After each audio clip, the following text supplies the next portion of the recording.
Chairman, I'd like to introduce Rita Mazalevskis again. Thank you. Thank you. Still staying on AUSTRAC. Westpac, the Board of Directors and Senior Management have ongoing oversight of the anti-money laundering and counter-terrorism policy and procedures. You have, or you had, because I can't keep up with the changes, because there's been a lot lately, a dedicated AML CTF officer, the Group Money Laundering Reporting Officer, responsible for monitoring the status and effectiveness of the group's risk management and compliance and reporting it to the executive team. Does that person still exist? Peter, what's the structure at the moment? We have different people looking after financial crime, including general managers and an MLRO. So that's yes. Yes. He's an MLRO or she. Yep. That was yes. Okay, I'll take that as a yes. I just want to know if the board has actually read their corporate governance statement in regards to their own board skills. I just want to bring this back to basics because everyone's saying we don't know what happened. Everyone's talking about the technical systems.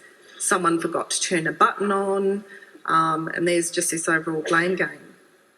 The interesting thing here with the board skills and experience is that you give yourself an 11 for strategic and commercial acumen.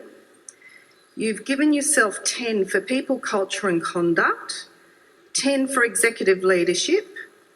You've given yourself 9 for financial acumen, 9 for risk. These are all out of 11, by the way. You've given yourself a 8 for listed company experience.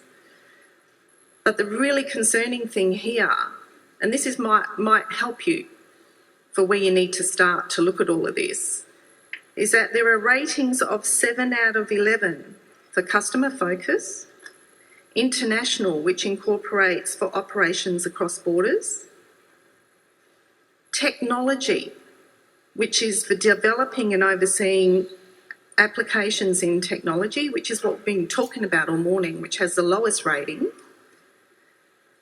And then astonishingly, 11 out of 11, you've got governance, where governance is commitment to and knowledge of governance, environmental and social issues, with particular reference to the legal compliance, regulatory and voluntary frameworks applicable to listed entities and highly regulated industries.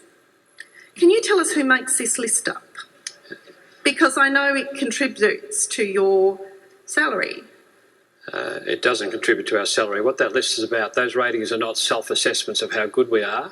That is an assessment by each director as to their skills and experience. So that goes to the heart of what is our previous experience before joining the Westpac board, what areas are we familiar with as a result of that experience. So given the AUSTRAC issues, the most critical one, technology and risk.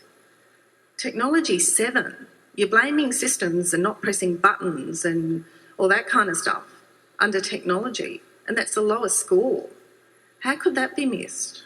Well, it's not a question of being missed, it's a question of being able to get the right persons on the board with the right mix of skills. And so some of those skills obviously are inherently there because you have been in a certain place in terms of governance experience if you've been on boards for a long time.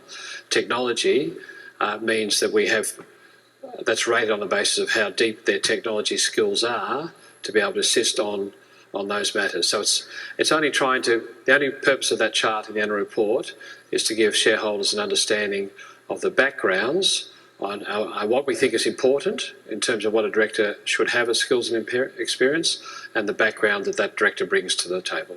Yeah, so I'll just go back to technology, which is 7 out of 11. So with the Group Money Laundering Reporting Officer, they report to the executive team. And then I'm assuming the executive team reports through to the board. Would that be correct under the risk appetite and framework?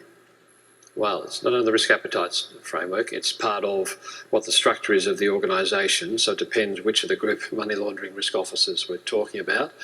But Yep. It'll depend what time frame, because we're making changes there to try and elevate the experience and quality of the personnel in that area, and trying to elevate in terms of the reporting lines. So that does change from time to time. Okay. Okay, Thank that's you. fine. It just seems that there's a disconnect in experience across the board. So thank you. Thank you. Microphone 6, please.